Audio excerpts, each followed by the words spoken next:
Assalamualaikum korang, selamat datang ke Kokoci Channel. Hari ni Cik Kia nak share sikit pasal bapa Ning Baizura dedahkan dia dihalau isterinya.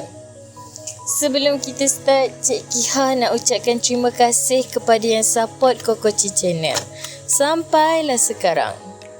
Hari demi hari, pelbagai isu hangat yang selalu diperkatakan dari mulut netizen berkaitan tentang para artis tanah air kita ni.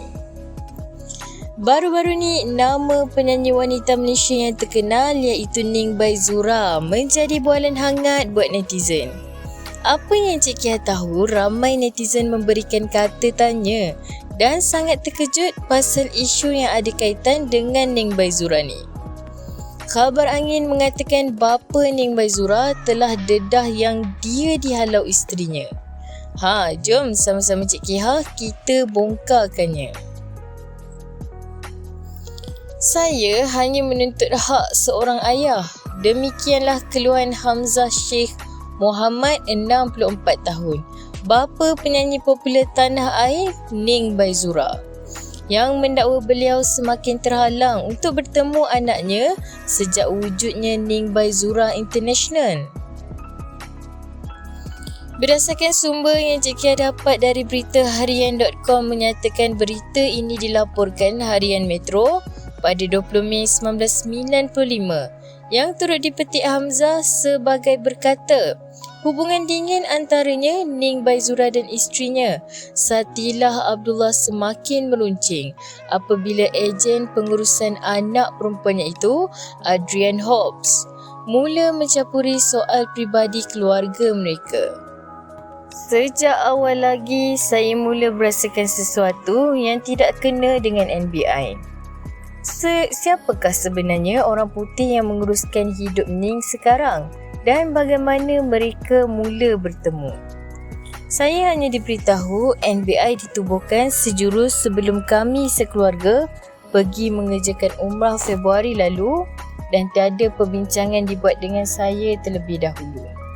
Saya mengakui memang dulu saya menjaga Ning sebagai artis bersama Satilah. Namun selepas saya mula menguruskan sebuah kafeteria di Shah Alam pada Ogos 1994, Satilah mengambil alih tugas itu. Mungkin selepas itulah mereka bertemu dengan Adrian hingga menubuhkan NBI. Sejak itu saya perhatikan tindak tanduk Ning mula berubah. Cakap saya sering diketepikan dan tidak tahu apa yang meracuni fikiran Ning.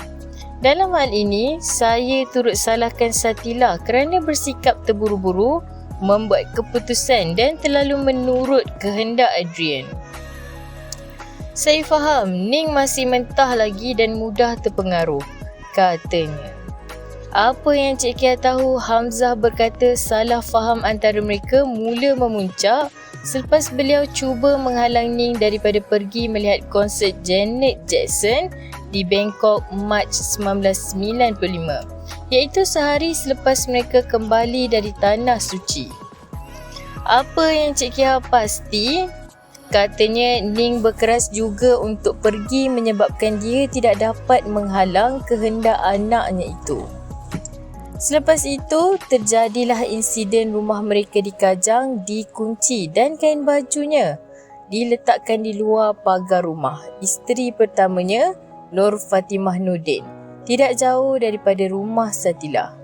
Sejak itu pun saya gagal menjejaki mereka, malah tidak tahu di mana mereka berada sekarang. Jika menerusi telefon pun, panggilan hanya akan dijawab oleh Adrian yang bercakap bagi pihak Ning dan Satilah. Kata Hamzah yang mengakui abang Ning, Badik juga kesal dengan apa yang terjadi.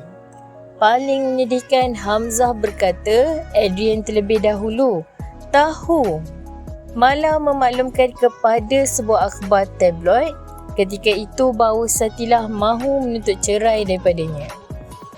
Semoga perkongsian Cik Kia kali ini menjawab soalan tadi. Pergi ke kedai beli cabai. Bye-bye. Ya, kejap-kejap. Nak lihat apa seterusnya? Subscribe dulu, okey? Okey, sedikit ya. Janji. Okey. 1, 2, 3. Okey, subscribe. Terima kasih. Jangan main-main dengan sumpahan mulut aku. Diulangi, artikel ini diambil dari artikel berkenaan. Sebagai penggemar media hiburan, harus berhati-hati dalam memilih sesuatu isu. Kami tidak bertanggungjawab kerana pihak kami tidak tahu kesahihan berita yang dikeluarkan. Jangan meletakkan kepercayaan penuh dan membuat spekulasi atas perkara yang kita tidak pasti. Menghayati hiburan boleh, jangan sampai kita melibatkan diri dengan fitnah dan buka aib mereka.